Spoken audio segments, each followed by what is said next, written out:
We will actually start chapter 9 by doing a little what might be review, but for a lot of you, it will probably be the first time you're seeing this, which is why I'm actually starting with a warm-up, so to speak, because I want to start by talking about what are the factors of something.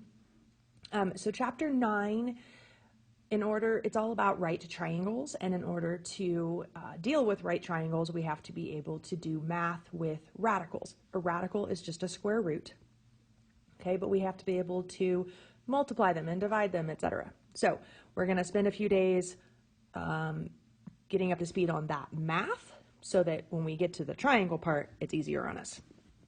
So we need to first think about factors. So basically the question is, what numbers divide evenly into 24? Well, 2, because 2 times 12, right? 3 times 8, 4 times 6, and don't forget the 1 times 24, right? This is different than, we're finding the same thing, the factors that go into things, right?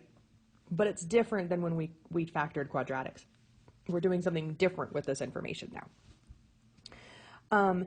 Let's see, 5 doesn't go in there, 9 doesn't go in there, that's about it. So those are our factors of 24. Okay, so now let's see what we're going to do with that information. So we call this square root sign a radical. So this is the square root of 490. You will find we're going to start saying, instead of that mouthful, we're just going to say radical 490. Okay, so we need to simplify these. So the square root of 490 is some decimal that you could put into your calculator, the square root 490, and get 22.13 blah blah blah blah blah. But we want to simplify, meaning we're gonna get the most exact answer, and we're gonna still have a radical in our answer. Okay, the only time we don't have a radical in our answer is when we take the square root of something and get a whole number, because the square root of 36 is 6, right? And yes, we have learned that's plus or minus 6, but we're not going to worry about that right now.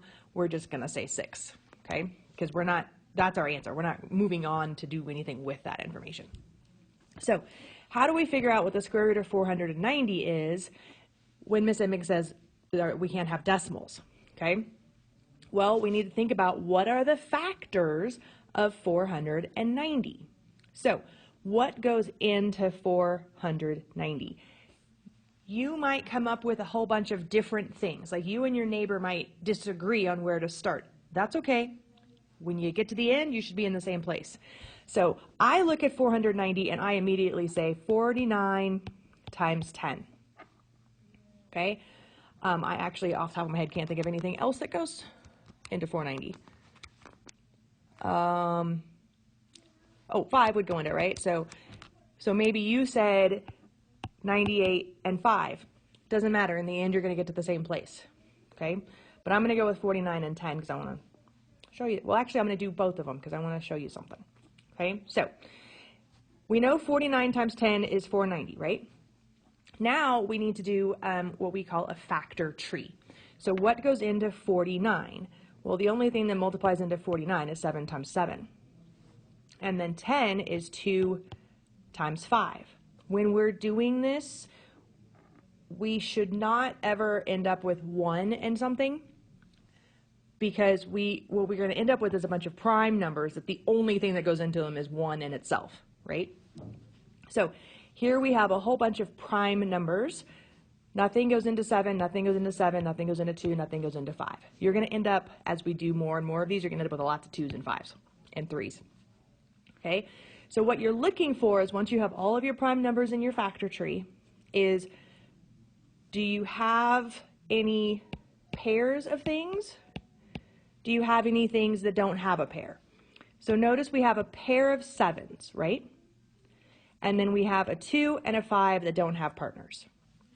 So that pair is going to be our whole number outside of our square root or our radical.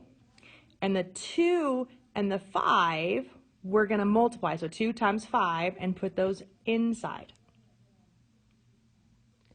So the pair, we take that and put it out. What's left over goes inside. If there's more than one thing left over, we multiply them. Okay, so that's our answer. You can check your work. If you put 400, the square root of 490 into your calculator, you get, what did I say, 22 something, right? Well, if you do 7 square root 10, you get the exact same number, decimal, everything. That tells you did the problem correctly. Okay. So if we had done 98 and 5, 5 has no partner, right? So we're only looking at what goes into 98. What goes into 98? I have no idea. 98 divided by 6. Nope. 98 divided by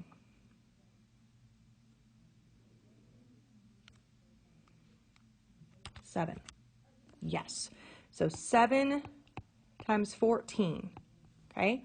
So this 5 is just going to hang out up here for right now, and we're going to keep factoring what we can.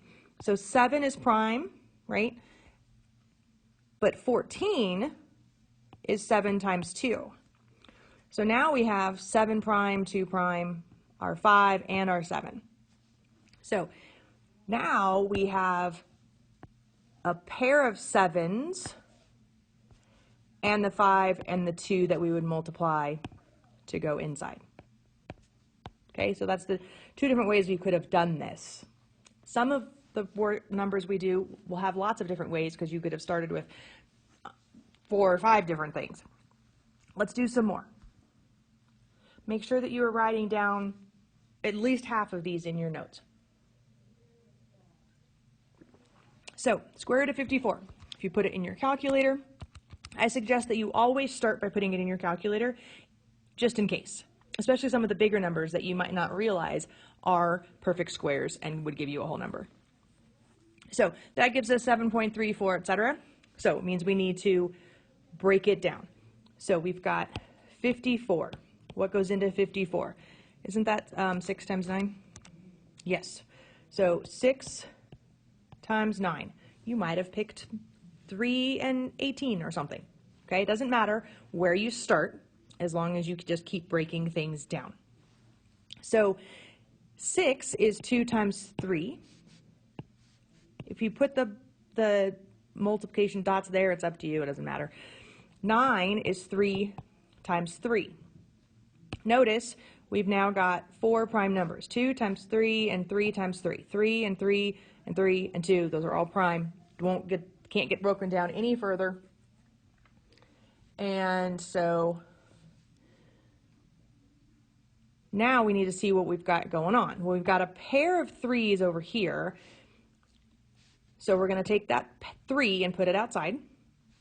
And then we've got a 2 and another 3 left over, so on the inside we're going to put 6, because 2 times 3 is 6. Now let's do 128. What goes into 128? I don't know, 8? Oh yeah, and let's do 8 times, well, let's do something else. How about 128 times, divided by 4? Okay, so 32 and 4. I'm purposely doing certain numbers so we have examples with different things going on. So what goes into 32? That would be 8 and 4, right? Okay.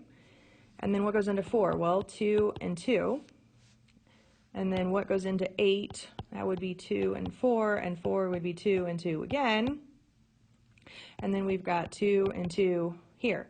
So we've got basically a whole bunch of 2s, right? Be very careful when you're doing this, be organized, and maybe highlight when you get somewhere or circle when you get somewhere so that you don't forget any pieces as you're looking. So if you look, we have a pair of 2s, a pair of 2s, a pair of 2s, and then an extra 2. Okay? So we've got 3 pairs of 2s. So that's 2 times 2 times 2 that we're going to put outside. And then 1 leftover 2 putting inside.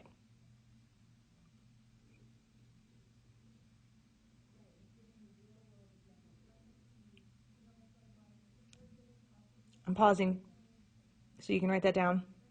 Formulate questions that you might want to ask in class. Let me know.